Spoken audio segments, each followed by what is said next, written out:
வணக்கம், நான் உங்கள் ஆர்ஆர் கேபிட்டல் சதீஷ். 2023 கடைசி நாள் இந்த வருஷத்தோட ரீவைண்ட் என்னன்னு நம்ம பார்க்கணும் இல்லையா? எப்பவுமே கடந்து வந்து பாதையை பார்க்கறது நல்லதுன்னு சொல்லுவாங்க. அப்போதான் அடுத்த வருஷம் நம்ம என்ன செய்ய போறோம், அடுத்த நாள் நம்ம என்ன செய்ய போறோம்ன்றதுக்கு ஒரு தெளிவான புரிதல் இருக்கும்.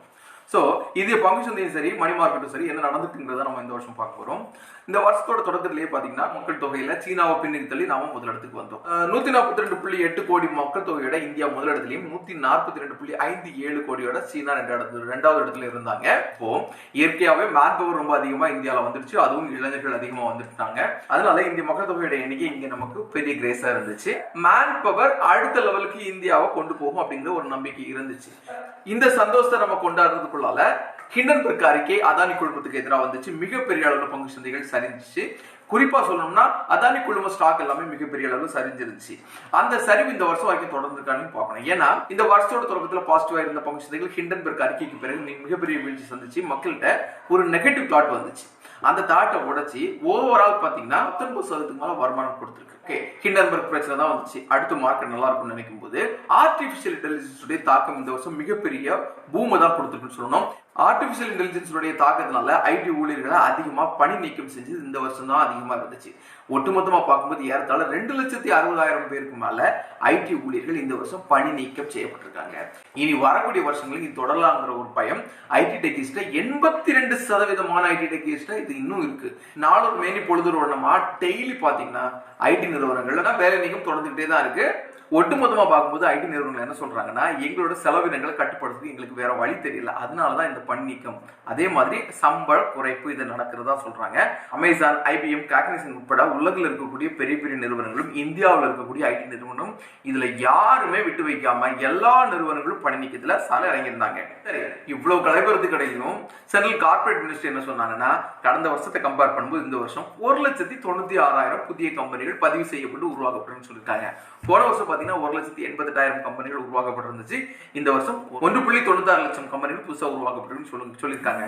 ஒரு பக்கம் மக்கள் தொகை அதிகமாயிட்டு இருக்கு, வேலை இழந்துட்டு இருக்காங்க. இன்னொரு பக்கம் புதுசா கம்பெனிகள் வந்துட்டு இருக்கு. சோ மக்கள் தொகை வளரும் போது இந்த கம்பெனிகளுடைய வளர்ச்சி இன்னும் அதிகமா இந்திய பொருளாதாரத்துக்கு எழுச்சியா தான் இருக்கும். ஓகே, உலக அளவுல மிகப்பெரிய பங்கு சந்தையான அமெரிக்க பங்கு சந்தை வருஷம் 25.3% ரிட்டர்ன் டெலிவர் பண்ணிருக்குங்க. ரெண்டாவது இந்திய பங்கு சந்தையை பொறுத்தவரை ஏறத்தாழ 19-20% வருமானம் கொடுத்திருக்கு. நம்ம நாட்டோட பக்கத்துல இருக்கக்கூடிய மிகப்பெரிய மக்கள் தொகையை கொண்ட சீனால -4.4%, சீனால 3% இன்ஃபிளேஷன் இருக்கு, இந்தியால 6% இன்ஃபிளேஷன் இருக்கு, அமெரிக்கால 5.4% இன்ஃபிளேஷன் இருக்கு. இது மட்டும் தான் காரணமானா இல்ல. அமெரிக்கால இந்த வருஷம் மட்டும் 100 பிபிஎஸ் பேசிக் பாயிண்ட் வந்து அவங்க வட்டியை அதிகரிச்சிருந்தாங்க. இதனால அங்க டாலர் இண்டெக்ஸ் ஏறினுங்கிறது உங்களுக்கு தெரியும். அதே மாதிரி இந்தியாவில் பாத்தீங்கன்னா 20 பேசிக் புள்ளிகள் 20 பிபிஎஸ் ஏற்றிருந்தாங்க. சைனால 20 பேசிக் புள்ளிகளை குறைச்சிருந்தாங்க. ஆனாலும் அந்த நாட்டுல பெரிய அளவில் பாசிட்டிவான ரிட்டர்ன் கிடைக்கிறதுக்கு வாய்ப்பு இல்லாம போயிடுச்சு. ஒட்டுமொத்தமா பார்க்கும்போது இந்த ஒரு வருஷத்துல இந்தியாவில் நிப்டி 3,626 புள்ளிகள் ஏறி இருக்கு. போன வருஷம் முடியும் போது 18,105 புள்ளிகள் இருந்த இந்திய பங்கு சந்தைகள் நிப்டி இந்த வருஷம் 21,731 க்ளோஸ் ஆயிருக்கு. சென்செக்ஸ் 11,399 பாயிண்ட்கள் இந்த ஒரு வருஷத்துல மட்டும் ஏறி இருக்குங்க. போன வருஷம் 60,844 தான் க்ளோஸ் ஆயிருந்துச்சு. இப்ப 72,240 இருக்கு. 4 ட்ரில்லியன் மார்க்கெட் கேபிடேஷனோட உலக பங்கு சந்தைகள்ல முக்கியமான இடத்துக்கு இந்தியா முன்னேறி இருக்கு. ஹாங்காங் பங்கு சந்தை பின்னுக்கு தள்ளி நம்ம முன்னோர் வந்திருக்கோம். இதுல கவனிக்கப்பட வேண்டிய விஷயம் என்னன்னா, இன்றைக்கு இருக்கக்கூடிய ஒட்டுமொத்த மக்கள்ல ஏறத்தாழ 13 கோடி பேருக்கு மேல டிமேட் அக்கௌண்ட் வச்சிருக்காங்க. இது வரவேற்கப்பட வேண்டிய விஷயம். 2-3 ஆண்டுகளுக்கு இருந்தாலும் இது கிடையவே கிடையாதுங்க. மக்கள்கிட்ட இந்த அவேர்னஸ் கிடையாது. இன்னைக்கு அந்த அவேர்னஸ் வந்திருக்கு. இது இன்னும் அதிகமா போறதுக்கு வாய்ப்புகள் நிறைய இருக்கு. இந்தியால உத்தரப்பிரதேசல இந்த ஒரு வருஷம் மட்டும் 23 லட்சம் பேர் புதுசா டிமேட் அக்கௌண்ட் ஓபன் பண்ணிருக்காங்க. 21 லட்சம் பேர் மத்திய பிரதேசல ஓபன் பண்ணிருக்காங்க. குஜராத்ல 11 லட்சம் பேர் ஓபன் பண்ணிருக்காங்க. ராஜஸ்தான்ல ஏறத்தாழ 10 லட்சம் பேர் ஓபன் பண்ணிருக்காங்க. வெஸ்ட் பெங்கால்ல 9.7 லட்சம் பேர் ஓபன் பண்ணிருக்காங்க. இதெல்லாம் உண்மையிலே வரவேற்கப்பட வேண்டிய விஷயம். சரி, ஒட்டுமொத்தமா இத்தனை பேர் டிமேட் அக்கௌண்ட் ஓபன் பண்ணிருக்காங்க, பங்கு சந்தை நோக்கி நகர்ந்து வராங்கன்னா இவங்களுக்கு வெல்த் டெவலப் ஆயிருக்கணும்ல? ஆமாங்க.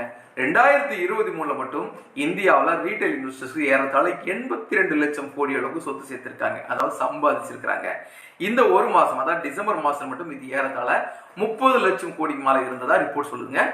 சரி, இப்படி மார்க்கெட்லாம் ஏறிட்டு இருக்குன்னு நினைக்கும் போது அக்டோபர் மாசம் இஸ்ரேல் ஹமாஸ் போர் வந்துடுச்சு. உங்களுக்கு தெரியும், கடந்த ஆண்டு பாத்தீங்கன்னா உக்ரைன் ரஷ்யா போர் பெரிய அளவுல உலக பொருளாதாரத்தை பாதிச்சு, அதே மாதிரி இந்த இஸ்ரேல் ஹமாஸ் போரும் இன்னும் நடந்துட்டு இருக்கு. இந்த போர் எப்போ ஓயும் தெரியாது. ஆனா இந்த மத்திய கிழக்கு நாடுகள் உட்பட உலக நாடுகளுடைய பொருளாதாரத்தை இந்த ஹமாஸ் இஸ்ரேல் போரும் சிதைச்சிட்டு இருக்கு. இதுல குறிப்பா பார்க்கணும்னா அக்டோபர் மாசம் இந்த போர் தொடங்கின டைம்ல பாத்தீங்கன்னா திரும்பவும் பங்கு சந்தைகள் சரியா தொடங்குச்சு. ஆனா அந்த கிராஃப் நீங்க ஒரு வருஷத்தை எடுத்து பார்க்கும்போது இந்த சின்ன சின்ன சலசலப்புகள் எல்லாம் எதையுமே பாதிக்கல, நல்ல வருமானத்தை கொடுத்துருக்குங்கிறத நீங்க நினைவுல வச்சிருக்கணும். பொதுவாகவே ஒரு நாட்டோட வளர்ச்சி அந்த நாட்டோட உள்நாட்டு உற்பத்தி, அதாவது ஜிடிபியில் இருக்குன்னு சொல்லுவாங்க இல்லையா. மக்களுக்கு நல்ல வேலை வாய்ப்புகள் இருக்கணும், வருமானம் இருக்கணும், தொழில் செய்வங்களுக்கு நல்ல வருமானம் இருக்கணும். அதனாலதான் அவங்களுடைய தேவைகளை பூர்த்தி செய்ய முடியும். அதே மாதிரி ஒரு நாட்டுல வீடுகள் கட்டும் போது அந்த வீடுகள் விற்குதா அல்லது விற்காம இருக்குதாங்கிறது ரொம்ப முக்கியமா கவனிக்கப்படும். போன வருஷத்தை கம்பேர் பண்ணும்போது இந்த வருஷம் ஏறத்தாழ ஹோம் சேல்ஸ் 31% அதிகரிச்சிருக்கதா அனோராக் ரிப்போர்ட் சொல்லுதுங்க. சோ உங்களுக்கு இதுலயே நீங்க புரிஞ்சுக்க வேண்டியது இருக்குது. ஏறத்தாழ மக்கள் வீடுகள் வாங்குறதுக்கு முண்டியடிக்கிறது தான் இதை காமிக்குது. அடுத்த சுவாரஸ்யமான விஷயம் என்னன்னா, இந்த வருஷத்தோட மிகப்பெரிய ஏற்றத்துல நிப்டி இண்டெக்ஸ்ல இருக்கக்கூடிய முக்கியமான நிறுவனமான டாடா குழுவும் ஏறத்தாழ 100% ரிட்டர்ன் கொடுத்துருக்குங்க. 97% மேல வருமானம் கொடுத்திருக்கு. பப்ளிக் செக்டர் அண்டர்டேக்கிங் நிறுவனமான NTPC 2வது இடத்துல இருக்கு. ஏறத்தாழ 87% வருமானத்தை இந்த ஒரு வருஷத்துல கொடுத்திருக்கு. பவரோட தேவை அதிகமா இருக்குங்கிறதா இதை காட்டுது. ஸ்மால் கேப், மிட் கேப் இந்த மாதிரிப்பட்ட இண்டெக்ஸ் எல்லாம் 45% மேல வருமானங்கள் கொடுத்திருக்கு. செபி சொல்ற மாதிரி எப்பவுமே இதுல நீங்க அஷூர்ட் ரிட்டர்னை எதிர்பார்க்க கூடாது. ஆனா அஸ்யூமிங் உங்களுடைய எதிர்பார்ப்பை இந்த கால்குலேஷன் கணக்குல வச்சுக்கலாம். இப்போ என்ன ஜெனரேட் பண்ணிருக்குங்கிறத எதிர்காலத்துல ஓரளவு கிடைக்கிறதுக்கு வாய்ப்பு இருக்கு அப்படிங்கறத நீங்க நினைவுல வச்சு நீண்ட கால அடிப்படையில முதலீடு பண்றதுக்கு இது பயன்படும் நினைக்கிறேன். இந்த வருஷத்தோட இன்னொரு சிறப்பம்சம் என்னன்னா, இந்த வருஷம் நிப்டி 50ல பட்டியலிடப்பட்ட நிறுவனங்கள்ல ரிலையன்ஸ் நிறுவனம் தான் அதிகமான நெட் ப்ராஃபிட் காமிச்சிருக்காங்க. 76,670 கோடி ரூபாய் இந்த ஒரு வருஷத்துல அவங்க நெட் ப்ராஃபிட் காமிச்சிருக்காங்க.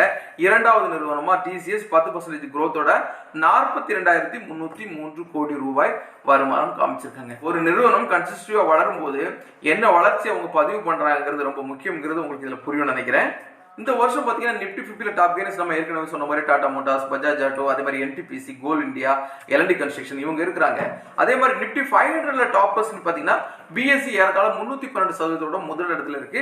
ஜிண்டால்சா 306% 2வது இடத்துலயும், சுஸ்லின் 250% 3வது இடத்துலயும், REC 264% 4வது இடத்துலயும், பவர் ஃபைனான்ஸ் கார்பரேஷன் 247% growthம் கொடுத்திருக்குங்க. நீங்க நிப்டி 500 விட்டா கூட நிப்டி 50ல டாப்பரான டாடா மோட்டார்ஸ், பஜாஜ் ஆட்டோலாம் இவ்வளவு பெரிய வருமானம் கொடுத்திருக்கிறது ஆட்டோமொபைல் செக்டாருடைய வளர்ச்சி தான் காமிக்குது. எலக்ட்ரிக் வெஹிக்கிள் மக்கள் நகர்ந்துட்டு இருக்கிறதையும் காமிக்குது. இந்த வருஷத்துல நிப்டி 50ல எந்த நிறுவனமும் இறங்கலையா, நெகட்டிவ்ல முடிவடையலைன்னா நிச்சயமா முடிவடைஞ்சிருக்கு. உங்களுக்கே தெரியும், அடானி குழுமம் ஹிண்டன்பர்க்கினுடைய எதிரொலியில மிகப்பெரிய அளவில் சரிவடைஞ்சு ஓரளவு ஏறி இருக்காங்க. இருந்தாலும் முடிவடையும் போதும் அடானி என்டர்பிரைசஸ் ஏறத்தாழ 25% ஆண்டு அளவுல நெகட்டிவ்ல முடிவடைஞ்சிருக்காங்க. UPL 18.8% நெகட்டிவ்ல முடிவடைஞ்சிருக்காங்க. இவங்க ரெண்டு பேரும் தான் நிப்டி 50ல மிகப்பெரிய நெகட்டிவ்ல இருக்காங்க. ஓவரால் நிப்டி 500ல பாத்தீங்கன்னா அடானி குழுமத்துடைய ATGL 72%, அடானி என்சோல் 59%, அடானி பில்மர் ஏறத்தாழ 38%, இந்த மாதிரி ஏகப்பட்ட நெகட்டிவ் இருக்கதான் செய்யுது. இருந்தாலும் நல்ல நிறுவனங்கள் பங்கு சந்தையில ஏகப்பட்ட நிறுவனங்கள் இருக்குங்கிறது உங்களுக்கு தெரியும். அதை ஆராய்ச்சி செய்து பாருங்க. அடுத்த வருஷத்துக்கு அடுத்த தலைமுறைக்கு எதை சேர்த்து வைக்க போறீங்கிறத கொஞ்சம் நீங்க யோசிக்க வேண்டிய தருணம் இது. எஃப்ஐக்களை பொறுத்தவரையில கடந்த ஆண்டு மிகப்பெரிய அளவுல இந்தியாவில் வித்து வெளியே போயிருந்தாங்க. ஆனா இந்த வருஷம் 16,510 கோடி அளவுக்கு இந்தியாவில் இருக்காங்க. கோல்டு மார்க்கெட் எடுத்தீங்கன்னா கடந்த வருஷம் முடியும் போது 1 கிராம் 22 கேரட் நகத்தங்கம் 5,060 ரூபாய் இருந்துச்சுங்க. இப்போ பாத்தீங்கன்னா 1 கிராம் 5,910 ரூபாய் இருக்கு. 1 கிராமுக்கு 850 ரூபாய் விலை ஏறி இருக்கு. இந்த ஒரு வருஷத்துல ஒரு சவரனை பொறுத்தவரையில 6,800 ரூபாய் விலை ஏறி இருக்கு. சோ ஈக்விட்டி மார்க்கெட்டும் சரி, தங்கமும் சரி, மிளறது தான் இதை காமிக்குது. சோ இந்த விஷயங்களை நம்ம எதுக்கு சொல்றோம்னா, பங்குச்சந்தை முதலீடுகளும் சரி, மணி மார்க்கெட் முதலீடுகளும் சரி, என்ன உங்களுக்கு ஜெனரேட் பண்ணி கொடுத்துருக்குங்கிறது உங்களுக்கு தெரியணும். கட்டாயம் காலையில வேலைக்கு போறவங்களுக்கு சாயங்காலம் கூலி கிடைக்கணும். ஒரு மாசம் வேலை செய்யறவங்களுக்கு மாசம் முடிப்பு சேலரி கிடைக்கணும். அப்போதான் உங்களுக்கு அந்த வருமானத்தினுடைய மதிப்பு தெரியும். என்ன கிடைச்சிருக்குங்கிறது தெரிஞ்சாதான் அடுத்து அவங்க நகர்றதுக்கு அது ஒரு வாய்ப்பா இருக்கும். ஆகவே பங்குச்சந்தையில ஏகப்பட்ட முதலீட்டு வாய்ப்புகள் இருக்குங்கிறது உங்களுக்கு தெரியும். 100 ரூபாயிலிருந்து கூட பங்கு சந்தை, மியூச்சுவல் ஃபண்ட், ETF, டிஜிட்டல் கோல்ட்ல முதலீடு செய்ய முடியுங்கிறத நம்ம திரும்ப சொல்றதோட நோக்கமே இதுதான். நீண்ட கால அடிப்படையில நீங்க சொத்து சேர்க்கணும்னா இது மிகப்பெரிய வழி. ஆகவே உங்களுடைய பங்கு சந்தை சார்ந்த முதலீடுகளை நீங்க எடுக்கிறதுக்கு முன்னால உங்களோட முதலீடு ரிஸ்க் என்னங்கிறத உணர்ந்து நீங்க அதுக்கேற்றபடி முதலீடு செய்யுங்க. இது முழுக்க எஜுகேஷனல் பர்பஸ் தான். 2024 வருஷம் உங்களுக்கும் எனக்கும் எல்லாருக்கும் நல்ல வருஷம் அமையட்டும். Advance happy new year.